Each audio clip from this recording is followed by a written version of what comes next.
The Senate is in a rare Saturday session right now, trying to work out the backlog of dozens of President Trump's nominees to various posts. Meantime, many House Republicans are spending their summer break back home in their home districts, hoping to sell the wins from the president's agenda. And they're already facing some major pushback from the left. This week, Wisconsin Congressman Brian Steele was booed at his town hall, and protesters left a fake coffin at the front door of his house with the words, quote, "Here lies the hopes of the most vulnerable killed by the big, beautiful bill signed into law." Let's bring in House Majority Whip Tom Emmer. He's from Minnesota. Congressman, difficult times for some in the Republican Party. Do you think your membership is going to have trouble selling the accomplishments of the Trump administration so far? Great to be with you, John. And no, I don't. This Republican trifecta with President Trump's leadership has accomplished more in 6 months than Democrats and the left accomplished in 4 years preceding.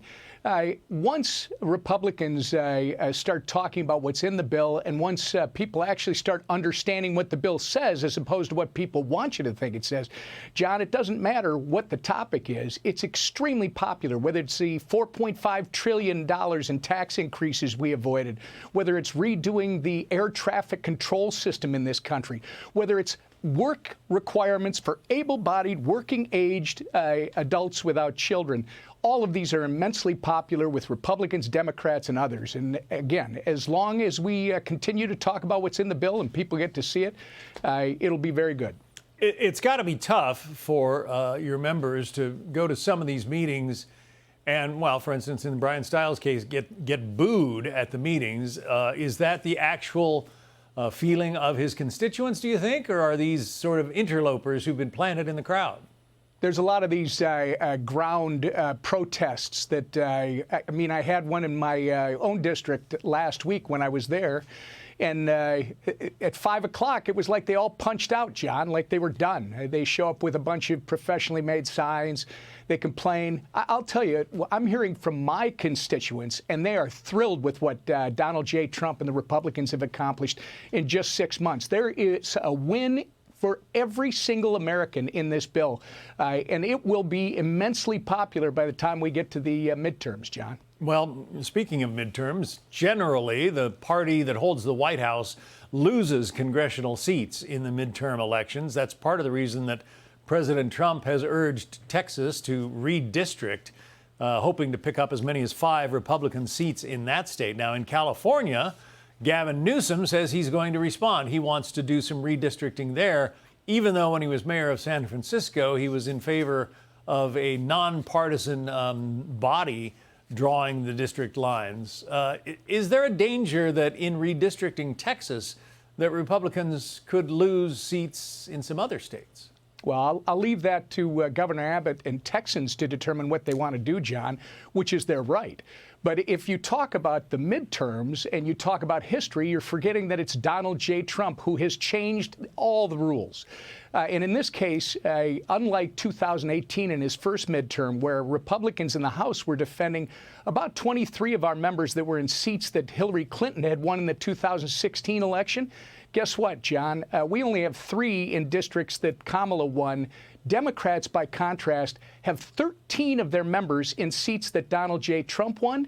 And there's another less so. There's 21, I think, that won by less than 5 points. So Donald Trump has moved the needle with traditional Democrat voters. Those voters are available to vote for Republicans in the midterms. And that's why I think you're going to see, I know you're going to see the Republicans hold the majority in the House come 2026. Yeah, so you are optimistic, in short. I'm more than optimistic. I'm bullish. We're going to absolutely hold the majority. The question is by how much, John? All right. Well, obviously, if you have a Democrat House, Democrat-controlled House after the midterm elections, that stifles just about anything that President Trump would want to get done, right?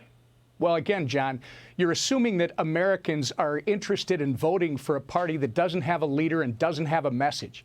What Donald J. Trump has done in 6 months, again, is more than some of these Democrats have done in a career.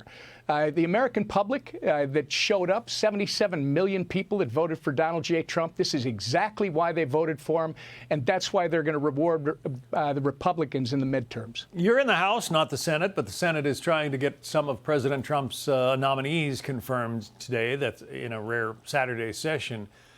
Democrats, they'll want to slow down the process. Your thoughts on that? It's unprecedented.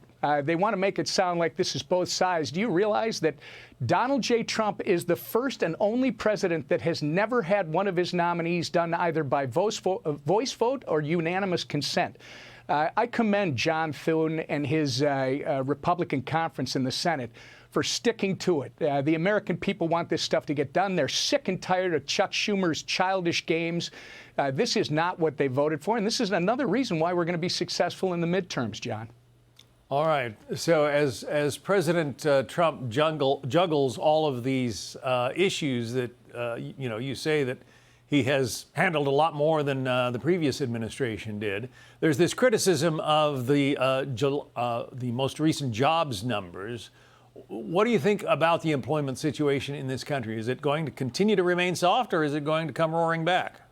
I think it's already starting to come roaring back. One of the biggest things that we did in that bill was we set permanent tax policy, with the exception of no taxes on tips, no taxes on overtime, no taxes on Social Security, and an increase in the child tax credit, John. All we did was make permanent the tax policy of the last 7 years, and there's a lot of capital that was sitting on the sidelines waiting to see how it was going to get treated come January of 2026. Now that has been settled. You watch that capital get deployed on new projects and new opportunities for all Americans. All right. We'll take all right. I was going to show the map of the Texas redistricting plans, but all right, I guess we have it. We're going to put it up there. The districts in Texas that could be redrawn, which would give as many as 5 seats, a Republican advantage in that state. Congressman Tom Emmer, it's always good to talk to you. Thank you. Thank you, John. Want even more Fox News on YouTube? Become a Fox News Patriot today. Click join to find out how.